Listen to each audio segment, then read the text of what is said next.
Now, you have a video on here about Maslow's hierarchy of needs. I love Maslow. I think he is to me, he is the he explains the hierarchy of need and how we live our lives. We start with basic needs, right? If we don't breathe, we die. If we don't eat, we die. If we don't drink fluids, we die. If we don't go to the bathroom, we'll die. If we don't have social interaction, we'll die. Um, Remember that first video, or I guess not, first unit, we learned about that's what an aide does, is we take care of people's basic needs that can't do it themselves. So remember that you are the base of the pyramid for these residents. You are the ones that are meeting these needs for them, right? Because they can't do it themselves. Never underestimate you as an aide or a healthcare provider, how much we are responsible for not only their physical well-being, but their psychological well-being. The second level is safety and security.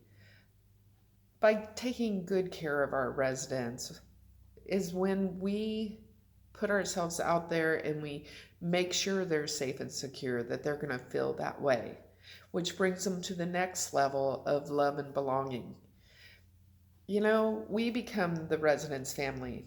We used to say, there's a saying called drop and go, and that's what happens to residents sometimes. The family literally admits them to the nursing home, and then they never come back.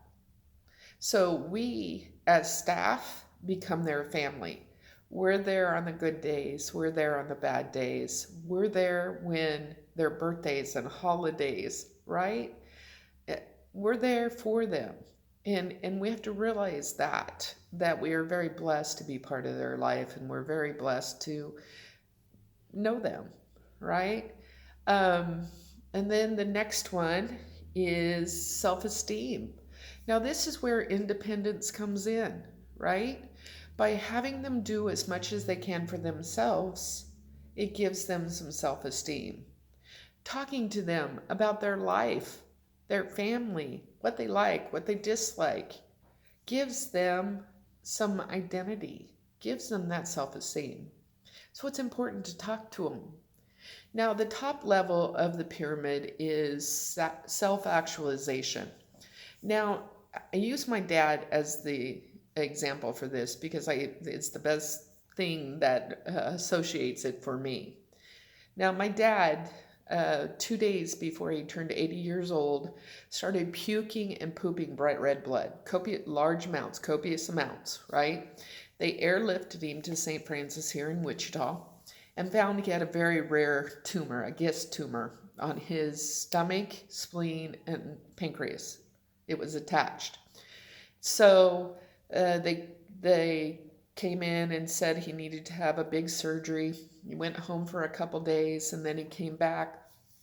Now, my mom was scheduled to have a hip replacement. She had been scheduled for 6 months to have this hip replacement in Great Bend. And so 3 of my siblings went to Great Bend and 3 of us were here with Dad.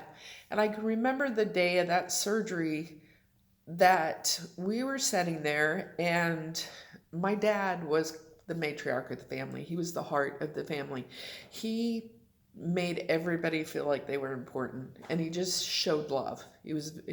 That's the way I would describe my dad, love, right? And so I'm sitting here with my sister and one of my brothers, and we're about to cry. I mean, it's pretty intense, because we were very scared. And my dad said, "Stop." He looked at the 3 of us and he said, "Stop." He goes, "I have had a great life." He goes, "Look at you guys. I am so blessed. Look at my children, my grandchildren, my great-grandkids."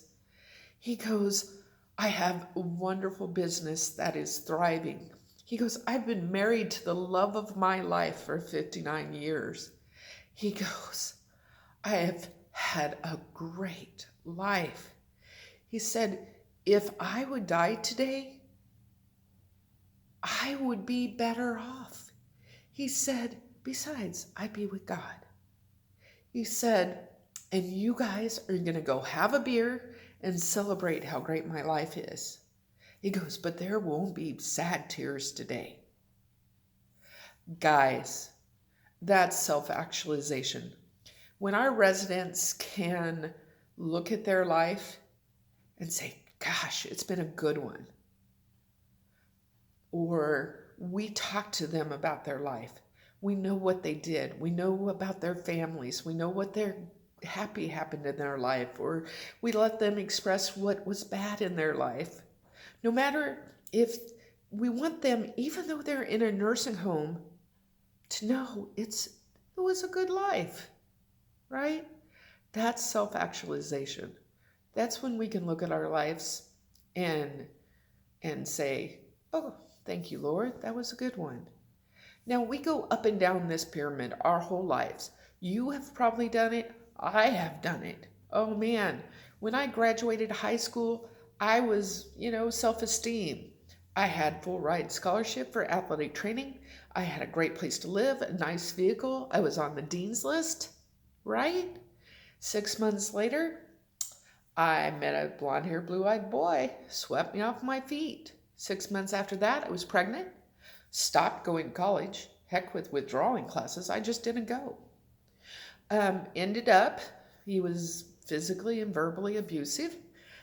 Within 18 months, I didn't want to live, right? So I went from self-esteem to back to basic needs because I was the only one working. I can remember we got 1 meal a day at the nursing home where I was working, and so I would take it home for my husband and my daughter to eat because we didn't have food to eat. So we go up and down this pyramid throughout our life. Imagine being at home, being self-dependent, going and doing whatever you want, to falling, breaking a hip, getting pneumonia, being put in a nursing home, and you can't do anything for yourself. That's what our residents are facing, right? They're going up and down this pyramid, and it is our job to help them get to that self-actualization. So don't ever underestimate it, how much we affect their mental well-being.